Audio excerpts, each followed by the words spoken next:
ಇವರಿಗೆ ಇನ್ನು 30 ಡೇಸಲ್ಲಿ ಬಾಡಿ ಬಿಲ್ಡಿಂಗ್ ಕಾಂಪಿಟೇಷನ್ ಇದೆ. ಇವತ್ತು ಇವರ ಬಾಡಿ ಬಿಲ್ಡಿಂಗ್ ಟ್ರಾನ್ಸ್ಫಾರ್ಮೇಷನ್ನ ಫಸ್ಟೇ ಬಾಡಿ ಫ್ಯಾಟ್ ಕಟ್ ಡೌನ್ ಮಾಡಿರೋದ್ರಿಂದ ಆಲ್ರೆಡಿ ಶೇಪಲ್ಲಿದೆ. ಆದರೂ ಕೂಡ ಬಾಡಿ ಇನ್ನೂ ಲೀನ್ ಆಗಿ ಡಿಫೈನ್ ಆಗಿ ಶಾರ್ಪ್ ಆಗಬೇಕು. ನಾವು ಮಸಲ್ ಸೆಪರೇಷನ್, ಫ್ಯಾಟ್ ಡಿಸ್ಟ್ರಿಬ್ಯೂಷನ್ ಮತ್ತು ಸಿಮಿಟ್ರಿ ಬಗ್ಗೆ ಕಾನ್ಸಂಟ್ರೇಟ್ ಮಾಡ್ತೇವೆ. ಇವಾಗಿನ ಫಿಸಿಕ್ನ 30 ಡೇಸ್ ಆದಮೇಲೆ ನಾವು ಆ ಫಿಸಿಕ್ ಜೊತೆ ಕಂಪೇರ್ ಮಾಡ್ತೇವೆ. ಎಕ್ಸಸೈಸ್ ಮಾಡೋವಾಗ ಟೆಂಪೋ ತುಂಬ ಮ್ಯಾಟರ್ ಆಗುತ್ತೆ.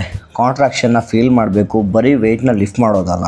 ಇದು ಒಬ್ಬ ರೆಗ್ಯುಲರ್ ಜಿಮ್ ಗೋವರ್ನ ಬಾಡಿ ಬಿಲ್ಡರ್ ಆಗಿ ಸಪ್ರೇಟ್ ಮಾಡೋದು. ಸ್ಕ್ವಾಟ್ಸ್ ಕೆಳಗಡೆ ಹೋಗುವಾಗ ಕಂಟ್ರೋಲ್ ಇರಲಿ, ಕೋರ್ ಮಸಲ್ನ ಸ್ಟ್ರೆಂಥನ್ ಮಾಡುತ್ತೆ. ಪುಲ್ ಅಪ್ಸ್ ಎಷ್ಟು ಬ್ಯಾಕ್ ವೈಡ್ ಆಗುತ್ತೋ ಅಷ್ಟೇ ಚೆನ್ನಾಗಿ ವಿ ಟೇಪರ್ ಬರುತ್ತೆ. ಡಂಬಲ್ ಶೋಲ್ಡರ್ ಪ್ರೆಸ್ ನಿಮ್ಮ ಡೆಲ್ಸ್ ಚೆನ್ನಾಗಿದೆ ಆದರೆ ಸ್ಟೇಜಲ್ಲಿ ನಿಮ್ಮ ಬೆಸ್ಟ್ ಲುಕ್ ಕಾಣ್ಬೋದು. ಡೆಡ್ ಲಿಫ್ಟ್ಸ್ ಪವರ್ ಮತ್ತು ಪೋಸ್ಚರ್ನ ಇಂಪ್ರೂವ್ ಮಾಡುತ್ತೆ. ಹ್ಯಾಂಗಿಂಗ್ ಲೆಗ್ ರೈಸ್ ಮಾಡೋವಾಗ ಮಿಡ್ ಸೆಕ್ಷನ್ ಕಂಟ್ರೋಲ್ ಇರಲಿ.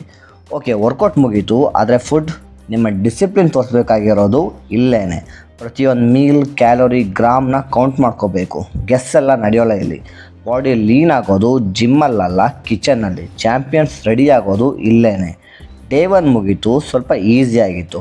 ಡೇ 2ಗೆ ರೆಡಿ ಆಗೋಣ.